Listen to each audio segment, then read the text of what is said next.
Hey guys, welcome back to the channel. This is the 100-year-old barn we're building on the 32 acres my wife and I purchased a couple years ago. We've cleared the land, poured the foundation, we have the roof on, and we're finally ready to start prepping for the concrete slab to be installed. Now we're going to start focusing on installing some floor drains in case water ever gets into the slab. It'll have an easy way to get right back out. So to show you guys what we have going on, we're gonna run one drain here, which is gonna pick up, of course, this first garage door, and then all the way over here we have our other garage door that we're gonna put in one. Now, when we dug this foundation, we realized that everything has a natural grade to the back, so I went ahead and inserted my sleeve here into the foundation. So now that we're at this point, we know approximately where these channel drains need to go, but now we have to start plumbing them in. So we're gonna start at our high point and our low point. I'm gonna get this pipe through here, hopefully, and then we'll be able to tie this together somewhere in the middle. After we have the plumbing generally where we want it to be, we'll get some concrete and we'll kind of tack these drains in place so they can't move on us while all this stuff gets covered up.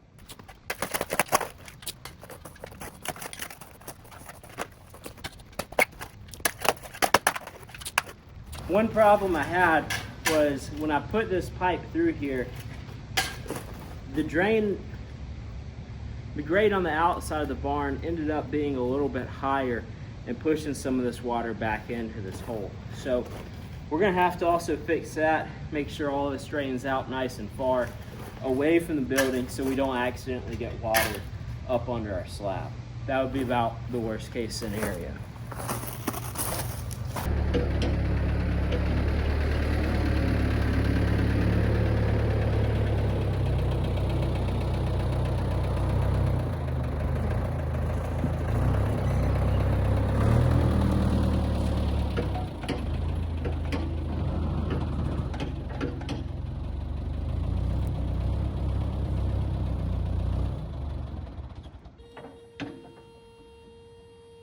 You gotta love it when you run out of fuel. It just happens sometimes.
As you can tell, we don't really have a plan here. I did put normal 4-inch pipe coming through the foundation. This is what's known, I guess, as DSW pipe, which is made for drains and downspouts. So it's a little thinner. What I'm thinking about doing, since this is a 4-inch, and I want to make sure no water ends up going back up in there, I might see if there's a way I can somehow couple this down to the 4-inch from the 3-inch. That way I'll have coming out of my drains the 3-inch, and it'll make a good seal to this 4-inch pipe and I won't have to worry about water coming up and getting into the slab. Most importantly, at this point, we are able to at least get through the foundation here. And that gives us something to aim for and to tie onto. So from here, we'll just take this and start shooting it back that way and pick up this drain. So I'm back from doing a little bit of research, and the more I looked at this pipe that I have, it's really thin wall PVC. And while I know that's normally fine, that's what we use for drainage to extend it out, I don't feel comfortable with putting that under my slab because I don't want it to collapse under the slab, and if we ever have to snake it out, I definitely don't want to bust the pipe. So what we've done is we're going to upgrade a 4-inch pipe, but we're going to go to Schedule 40 pipe. The Schedule 40 means it's going to be a lot thicker, and it's going to be a lot more resistant to getting broken by the concrete and if we ever have to snake this drain out.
I'm really impressed with how well this does digging.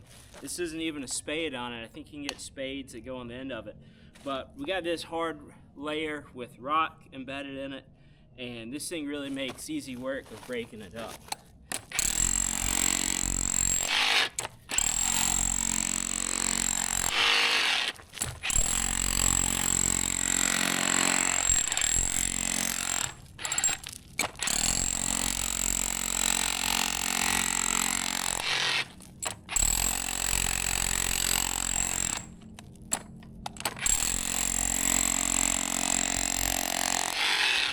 Since I know this footer comes out pretty far over here, I'm going to try and avoid that the best I can. So instead of doing the T, we'll just do a 90 here so we can pick up this drain here. And then we're going to find a way to get a little distance off of this foundation and go off the side. Now we could just go straight shot across, but since this is pipe, I don't really want to be driving over it any more than we have to. So we're still going to hug the side of the wall over here as much as possible.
You guys that have done this before probably know a better way to do this, but the best way I know to do it is just to get started with a fixed point and just start working backwards. I'd love to start on both sides and meet in the middle, but I'm just not good enough, I guess. I'm afraid I'm gonna end up having to redo half of it.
need to get the center. I know we measured this direction, but I need to make sure I'm hitting it centered.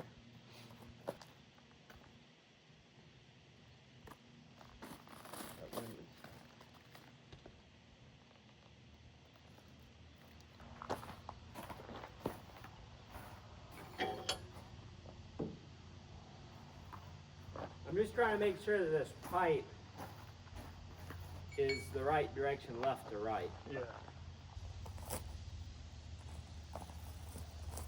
That seems really far off. Sounds way far off. So it should be meeting like here. Yeah. So we measure.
We were able to get this line in completely over to here.